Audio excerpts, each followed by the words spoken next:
Hamil di luar kandungan ya Dokter Fakri ya.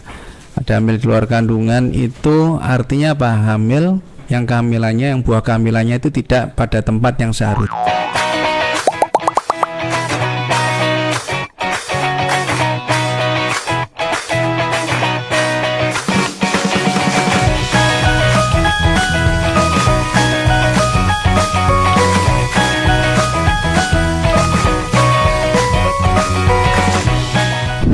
Apa kabar?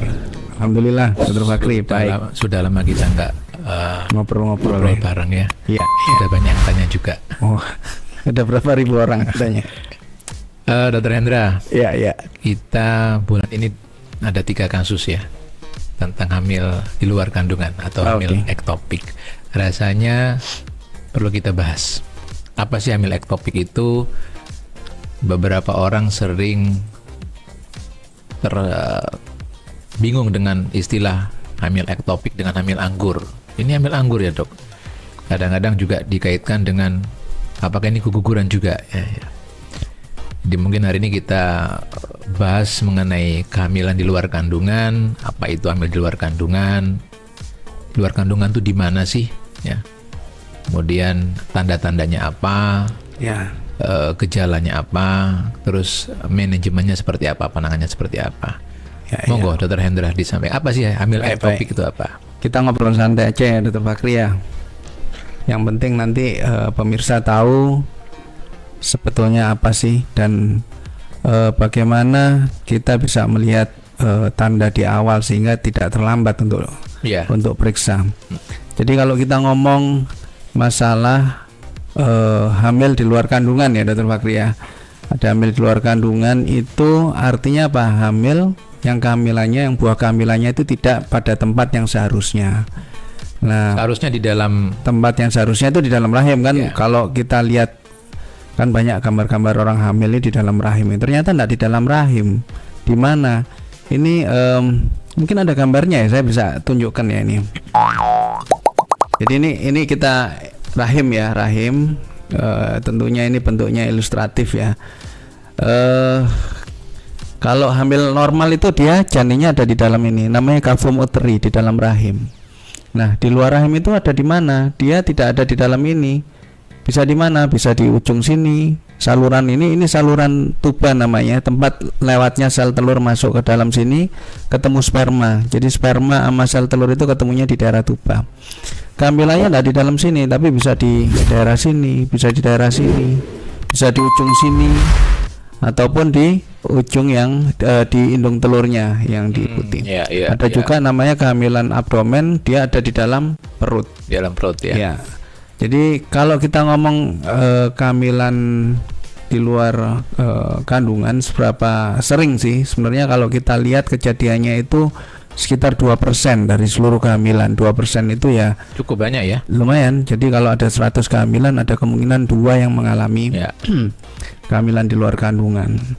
Nah, nanti kita akan ngomong sampai ke bagaimana cara mengetahuinya. Tapi bagaimana sih kok bisa terjadi itu ya? Kok aneh ya, hamil kok bisa? Harusnya kan setelah jadi kehamilan dia bertemu di saluran tuba masuk ke dalam cavum uteri atau rahim. Banyak penyebab ya yang kita bisa tengarai adalah faktor resiko. Jadi ada faktor resiko yang orang harus tahu. Faktor risiko ini bisa ada kemungkinan bisa terjadi itu. Salah satunya adalah wanita yang pernah atau sedang mengalami infeksi saluran kelamin atau genitalia. Infeksinya macam-macam, tapi yang paling banyak adalah infeksi penyakit menular seksual. PMS ya, penyakit menular seksual. Itu salah satu faktor risiko yang menyebabkan terjadinya kehamilan di luar kandungan. Terus faktor risiko yang lainnya adalah misalnya dia dulu kehamilannya pernah terjadi kehamilan di luar kandungan, maka kemungkinan untuk terjadi lagi itu besar. Bisa dikatakan antara 25-30% bisa muncul lagi. Nah, ini yang menyebabkan kalau seorang wanita yang sudah pernah hamil dan hamilnya di luar kandungan ini was-was kalau dia terjadi kehamilan. Iya, makanya itu harus selalu dikomunikasikan antara pasien dan dokter. Dokter juga harus bilang, karena kalau enggak si pasien ini juga nggak hati-hati, begitu hamil dia merasa oh dulu sudah dioperasi nggak apa-apa, terus kok habis itu nggak dari awal memeriksakan, begitu tahu hamil ternyata bisa terjadi kehamilan lagi di luar kandungan itu ya. Kalau kayak endometriosis, Nah, riwayat gangguan kesuburan, betul. Jadi salah satunya itu endometriosis juga menyebabkan salah satu faktor resiko terjadinya kehamilan di luar kandungan. Salah satu penyebabnya karena endometriosis menyebabkan perlengketan. Perlengketan akhirnya menyebabkan terjadi perubahan bentuk anatomi ya dari saluran tuba, sehingga ada yang menyempit dan lain-lain, sehingga saluran yang menyempit itulah yang dapat menyebabkan buah kehamilannya itu istilahnya nyantol di situ ya, sehingga dia tumbuh di tempat itu gitu. Dokter Fakri. Ya kadang-kadang pasien kan tanya, dok, spermanya kan bisa masuk, kok nggak bisa balik gitu. Nah iya. Ya memang kalau ada penyempitan, istilahnya penyempitan itu kan tidak total blok ya, artinya sperma masih bisa lewat. Begitu dia ketemu sel telur di daerah tuba, terjadi buah kehamilan, otomatis kan dia menjadi lebih besar bentuknya, sehingga setelah gede ternyata dia nggak bisa balik, dia sel-selnya bertambah di situ. Iya. Itu yang kita bilang kehamilan di luar kandungan. Banyak ya bahasanya Dokter Fakri ya. Kasusnya cukup banyak yang kita tangani ya. Kemarin di bulan ini aja ada 3 kasus ya. Lumayan ya. Agak cukup banyak, dan ada beberapa kasus yang kadang-kadang kita dapat di fase awal, tapi juga nggak sedikit datang terlambat, sudah pecah. Nah, itu yang mengerikan ya. Justru yang bahaya yang datang sudah kondisi shock, terus kehabisan darah, pingsan dan lain-lain. Nah itu kenapa, Dokter Hendra, terjadi sampai shock itu kenapa? Nah ini kalau perdarahannya hamil di luar kandungan ini, masalahnya kalau kita perdarahan, misalnya kecelakaan, ada yang luka dan segala macam, kita bisa ngelihat ini, darahnya banyak ini. Kalau nggak segera ditolong, nggak dibawa rumah sakit, bahaya ini. Nah masalahnya kalau hamil di luar kandungan, darahnya yang terjadi itu ada di dalam perut, sehingga kita nggak tahu. Pasien kadang-kadang kalau keluar darahnya sedikit-sedikit, pasien hanya merasa perutnya kayak mules-mules pada awalnya ya, padahal ternyata keluar darah terus itu di dalam perut, tapi kita nggak aware karena nggak kelihatan darah keluar itu. Lama-lama tambah pucet, tambah lemes, pingsan baru dibawa ke rumah sakit. Kehabisan darah ya.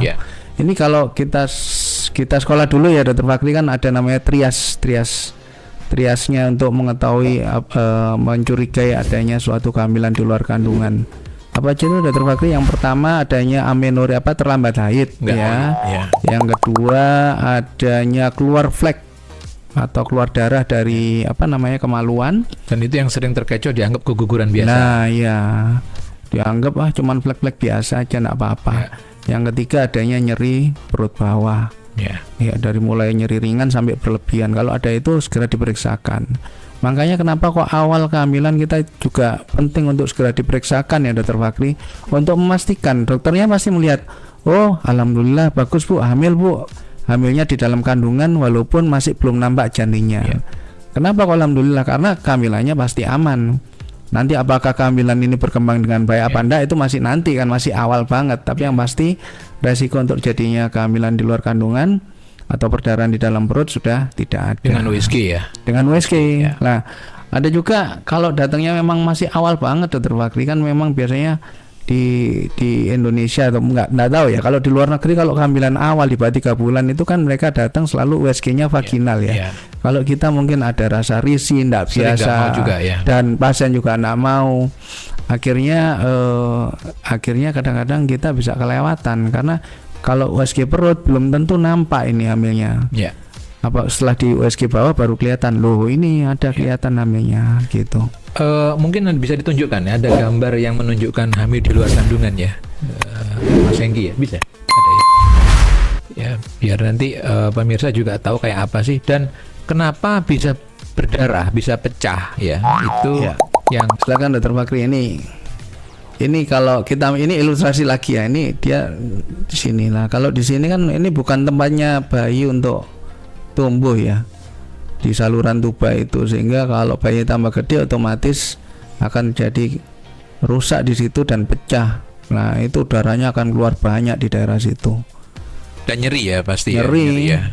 Kadang-kadang awal-awal kalau orangnya kadang-kadang nyeri ya cuman kok nggak enak ya dok, cuman begitu aja. Tapi kalau sudah darahnya banyak biasanya nyeri banget dan diikuti dengan tambah lemes, penurunan kesadaran dan lain-lain. Dan ini hamil ya pemirsa. Jadi ini hamil dan bukan hamil anggur ya. Ini sering juga ditanyakan pasien, dok ini hamil anggur, bukan ya. Jadi ini memang hamil betul.